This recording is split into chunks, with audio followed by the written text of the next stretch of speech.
Assalamualaikum warahmatullahi wabarakatuh. Innal hamdalillah nahmaduhu wa nasta'inuhu wa nastaghfiruh wa na'udzu billahi min shururi anfusina wa min sayyiati a'malina may yahdihillahu fala mudilla lahu wa may yudlil fala hadiya lahu wa asyhadu an la ilaha illallah wahdahu la syarika lahu wa asyhadu anna Muhammadan 'abduhu wa rasuluhu la nabiyya ba'dahu. Allahumma shalli ala Muhammad wa ala alihi wa sahbihi wa barik wa sallim ajma'in, amma ba'd.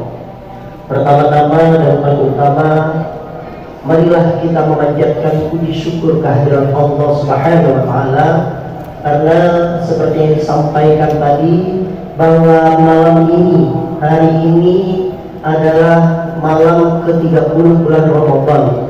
Dan insya Allah satu hari lagi kita akan mengumandangkan tahmid kepada Allah Subhanahu wa taala, merayakan hari kemenangannya.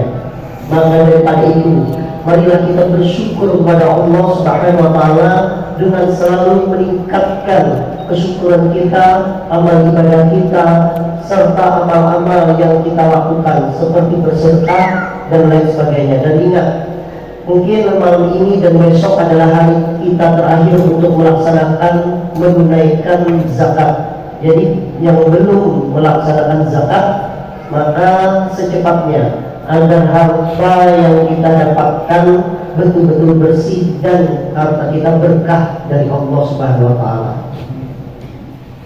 Dan ingat apa yang dikatakan oleh Rasulullah SAW, kalau seandainya kita itu bersyukur, pagi hari itu dalam keadaan sehat, pagi itu dalam keadaan aman, kemudian hari itu makanan kita cukup, maka kata Rasulullah, seolah-olah dunia ini adalah pun kita.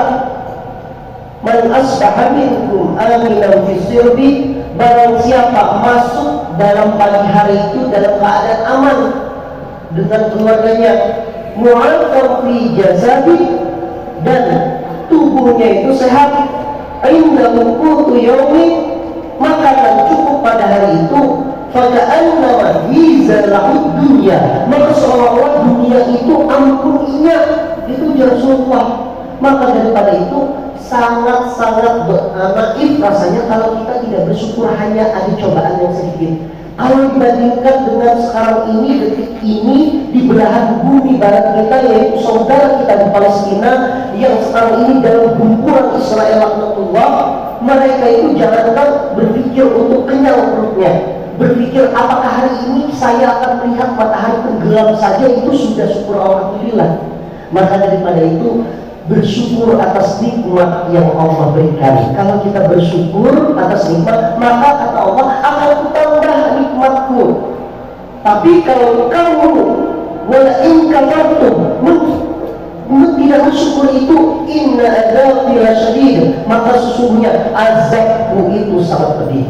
Kemudian yang selanjutnya, marilah kita mengucapkan salawat dan salam kepada Rasulullah SAW, Nabi akhir zaman, Nabi yang membawa kita dalam keadaan nikmatnya iman dan takwa. Dan kita berdoa bersama, mudah-mudahan kita semua masuk ke dalam surga dari Allah Subhanahu wa taala karena syafaat dari Rasulullah SAW di hari nanti, perhitungan hari pembalasan. Baik, mengawali dari tausiah Ramadan terakhir kita, maka saya akan sedikit membacakan firman Allah pada surah Al-Baqarah 184. Wa antasumu khairul lakum in kuntum ta'lamun. Apa itu artinya? Dan puasa itu lebih baik bagimu jika kamu mengetahuinya. Nah, nama lebih baik itu sebenarnya bukan hanya amal ibadah. Orang banyak berpikir lebih baik bagimu itu hanya amal ibadah. Amal ibadah kita ditingkatkan. Kalau kita bersedekah itu berarti kita akan diberikan lagi berkah dan rezeki berkali-kali lipat. Tapi yang namanya lebih baik darimu itu ternyata luas. Salah satunya itu ya di bidang kesehatan. Ternyata banyak penelitian mengatakan bahwa puasa itu lebih baik terhadap kita dalam bidang kesehatan.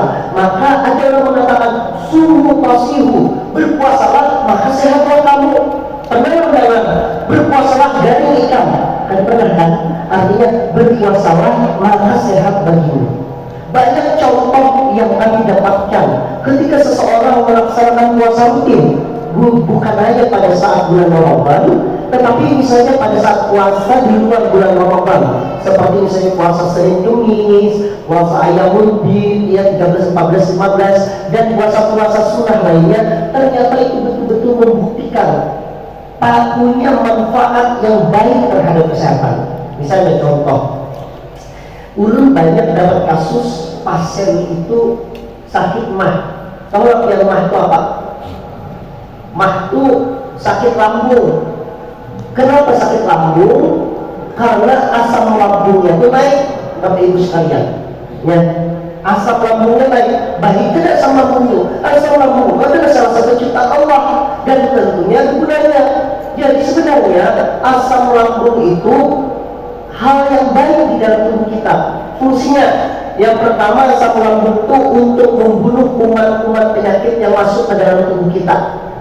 Nah, jadi makanan yang kita makan ini, kita makan pakai tangan, ternyata tangan kita ini ada 100% bersih walaupun dia cuci tangan pakai Lifebuoy misalnya, ada 100% bersih, tetap tersisa kuman. Kalau dalam ilmu kedokteran kita menyebutnya dalam flora normal. Jadi itu bakteri-bakteri yang normal itu tetap ada. Buktinya kayak apa? Sediakan 2 piring nasi, satu nasi kita kucau, satunya dibiarkan di sore. Karena yang mana menurut yang lebih cepat basi nasinya mana? Yang mengucau itu membuktikan bahwa tangan kita ini ada bakterinya. Nah, itulah fungsi asam lambung. Fungsi asam lambung itu adalah supaya kita makan itu bakteri yang masuk ke dalam tubuh kita itu dibunuh oleh asam lambung. Fungsi kedua apa? Makanan yang kita makan ini ada semuanya pencerna dengan baik melalui mulut. Ada makan kenyamanan, ada punya hal lagi saking kenyamanannya makannya. Nah, itu ternyata tidak baik untuk pencernaan. Nah, salah satu fungsi dari si asam lambung itu adalah memecah, terutama adalah protein dari makanan yang tadi bisa dipecah, itu dipecah oleh asam lambung supaya mudah diserap oleh tubuh, kemudian itu untuk membantu metabolisme. Nah, permasalahannya adalah asam lambung ini sebenarnya dia itu baik, tapi kadang kita karena kita ini kadang makannya itu rancak terlambat, begitu makannya itu lombok banyak benar, makan lombok misalnya, atau ada beberapa makanan pagi hari, apa yang terjadi? Asam lambungnya kedatangan pencernanya kosong, akhirnya ia balik lagi menghantam dinding lambung. Karena menghantam dinding lambung yang terjadi paru jadi sakit luar biasa. Kalau itu terus-menerus yang terjadi, bisa sampai luka lambungnya. Dia datang dokter, dok mohon maaf, kenapa ulunku warnanya hirau? Ada marga makan apa namanya, arang ada. Nah itu karena darah di lambung melalui pencernaan, jadinya begitu sampai ke bawah dikeluarkan warnanya hitam. Nah ini permasalahan. Nah ternyata dengan puasa ini tadi suhu porsi berpuasa maka sehatlah kamu, banyak kejadian dan tahu turun dok ini bisa kronik, tapi kenapa puasa ini lambung jadi nyaman? Kenapa menurut kira-kira lambungnya nggak nyaman? Ini sudah ulang lagi tadi karena penyebabnya ini asam lambung. Kenapa kira-kira menurut lambung nyaman? Ternyata kalau kita membaca jurnal yang pernah dilaporkan, nah pada saat kita berpuasa, kita sudah berniat sahajaku puasa esok hari pada bulan Ramadan ini tahun karena Allah Ta'ala.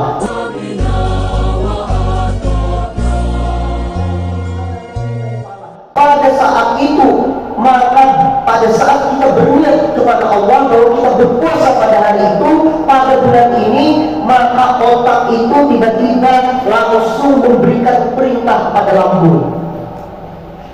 alam bawah sadar kita di otak, di sistem limbik namanya. Sistem limbik itu ada di otak, memerintahkan kepada lambung, hei lambung, Meldi esok hendak puasa. Meldi hendak puasa, maka mulai sekarang kurangi produksi asam lambung. Makanya banyak akhirnya kalau seandainya yang berpuasa pagi itu ada waktu makan, berikut jam 11 jam 12 itu perut sudah mulai gemukan. Aduh, kenapa perut ini sakit? Lah, bahkan menggigil.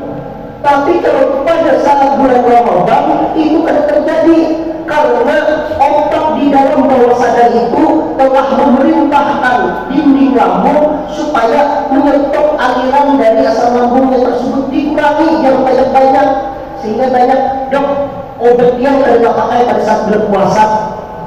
Harapnya makanya puasa itu lebih baik bagimu, bagi kamu yang mengetahuinya dan yang bujur-bujur berpikir. Nah, itu yang pertama. Jadi puasa itu bujur-bujur baik. Nah, terus banyak yang takut kalau orang tua kan kelihatannya. Nah, orang tua kayak apa berpuasa? Ulun ini kan dokter penyakit dalam. Nah, dokter penyakit dalam supnya tuh lansia. Supnya dasar orang tua, sup spesialisnya. Jadi kemudian ada obat ulun tua itu syaratnya. Ada begini, gimana kajian aku obat ulun. Jadi sup lansia. Nah, ulun banyak pasien kalau usianya itu kalau pasien ulun ini panjang umur masih sehat, misalnya usianya di atas 80, di atas 90, pasti mentakuni kali ini kenapa pian ini bisa panjang umur. Ulun ada menulis di buku, judul bukunya Happy Lansia. Ulun hadiahkan, kasihnya ada sebutin ini. Adakah masih bukunya? Udah tahu lah. Nah, terus yang memberi itu bukunya judulnya Happy Lansia. Menulis di situ apa rahasia resep panjang umur. Salah satunya ulun melakukan penelitian kecil-kecilan. Penelitian kecil-kecilan itu adalah kalau usianya di atas 80, 90, pernah pasien ulun di atas 100 tapi masih baik pikirannya, ada demensia, belum lari, belum turun diingatnya tahun ini. Hari ini kenapa dia itu bisa panjang umur? Banyak jawabannya olahraga ini dan sebagainya, tapi dari sekian jawab itu ulun rangkum, ulun dapat dua kesimpulan benang merah yang sama dari jawaban mereka. Yang pertama benang merahnya adalah ada ketujuh minum bayi bergula. Jadi kalau ketujuh minum bayi bergula itu hanya ada sama sekali. Artinya sedapat mungkin kalau minum bayi putih, atau kalau anak minum teh lapas, teh bergula, namun ada tahu lah orang Jawa isi teh lapas, teh bergula, atau minuman lain yang memang gulanya itu rendah. Itu yang pertama. Kemudian yang kedua ini ternyata luar biasa, karena beliau itu panjang umur karena rajin berpuasa. Itu belum membuktikan sumur tausihu bahwa puasalah kamu maka sehatlah kamu.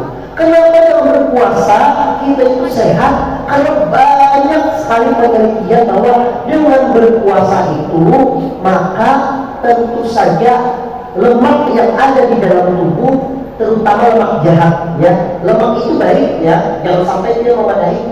Wah, besi kolesterol aku misalnya, kolesterol itu baik. Lah, kolesterol itu salah satu yang membentuk tubuh kita. Hormon kelelakian yang mengolah laki-laki itu jantan, lah, menjepis,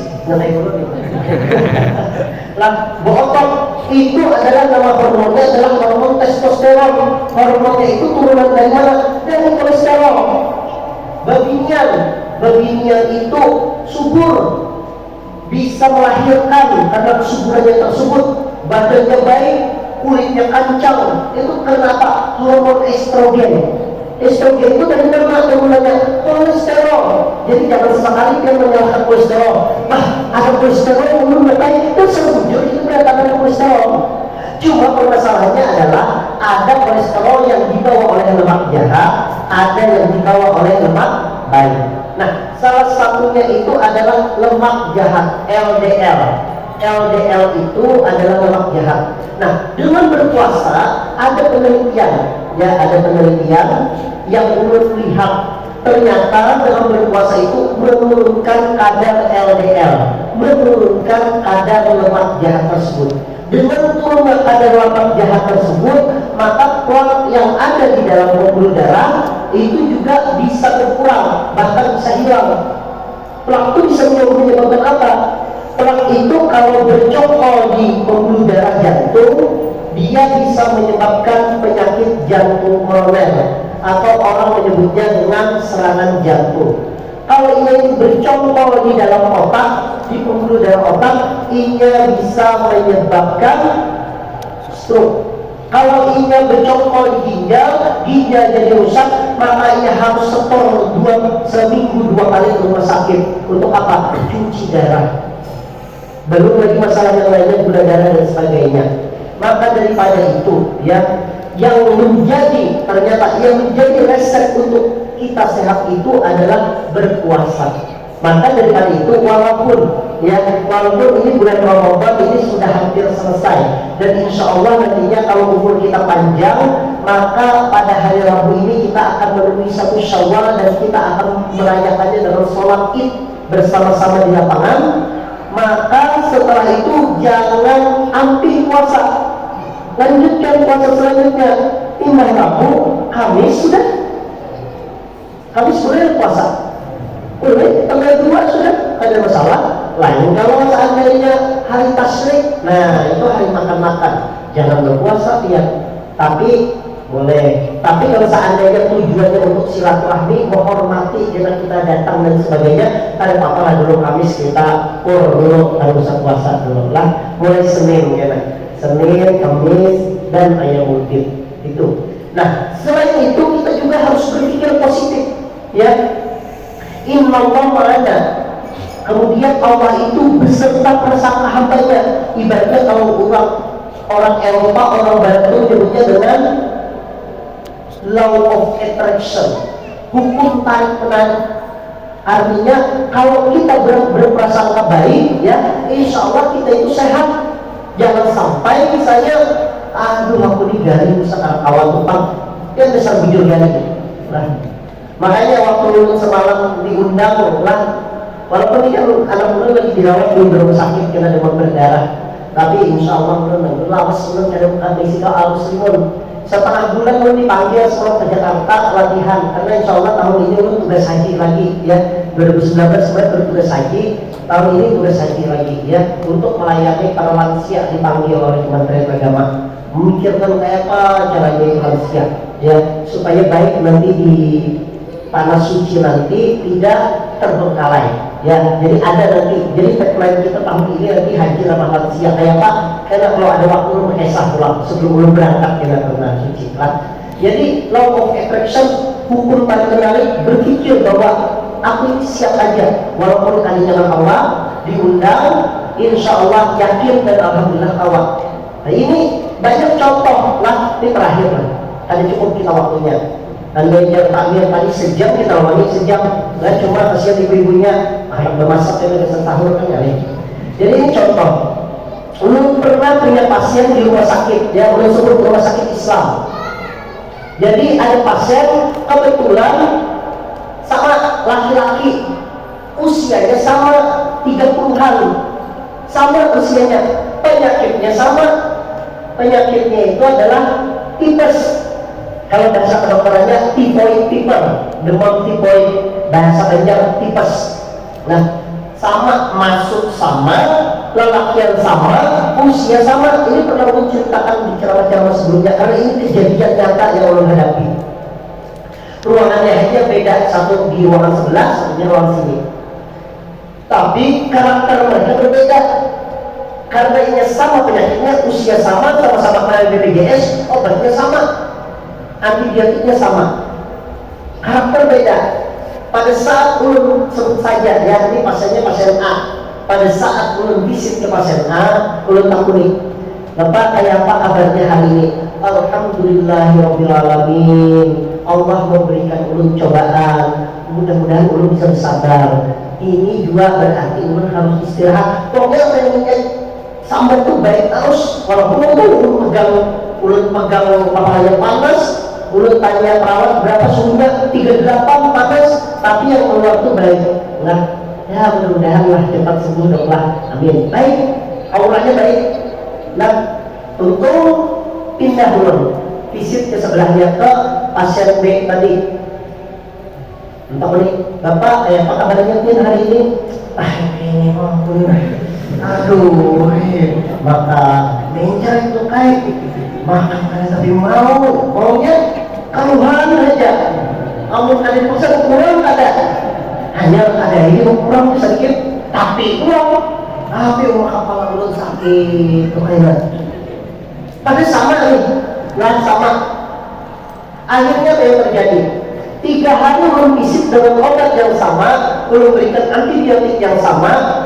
Yang A ini sudah membaik, periksa kadar leukositnya normal, dengan turun. Akhirnya memutuskan dia besok boleh. Yang sebelahnya tadi yang itu masih panas, masih BAB cair. Karena kan kalau hipo ini bedanya di perut, jadi mencret. Nah, masih BAB cair. Akhirnya kalau memutuskan ganti antibiotik. Walaupun sembuh, tapi yang satu tadi 3 hari sudah selesai, yang satunya 6 hari baru selesai. Ini bukti. Nah, bukti bahwa yang namanya pikiran kita juga akan memperbaiki diri kita. Maka daripada itu, marilah ulun ajak kepada tiap bertaat, tidak ada yang mustahil di dunia ini. Segala cobaan pun yang diberikan oleh Allah SWT itu tujuannya adalah untuk memperbaiki diri kita. Ingat, ya, tiada Allah memberikan sakit kepada kita, tidak ada Allah memberikan sakit kepada kita, tetapi dosa kita itu akan digugurkan oleh Allah SWT sebagaimana pohon yang menggugurkan daun-daunnya pada musim kemarau. Maka daripada itu, marilah kita selalu bersyukur kepada Allah walaupun itu cobaan yang diberikan kepada kita. Ulun mohon maaf kalau seandainya alasan memberikan tausiah pada malam ini. Mudah-mudahan kita diberikan kesehatan dan keberkahan dari Allah SWT. Ulun tutup, wassalamualaikum warahmatullahi wabarakatuh.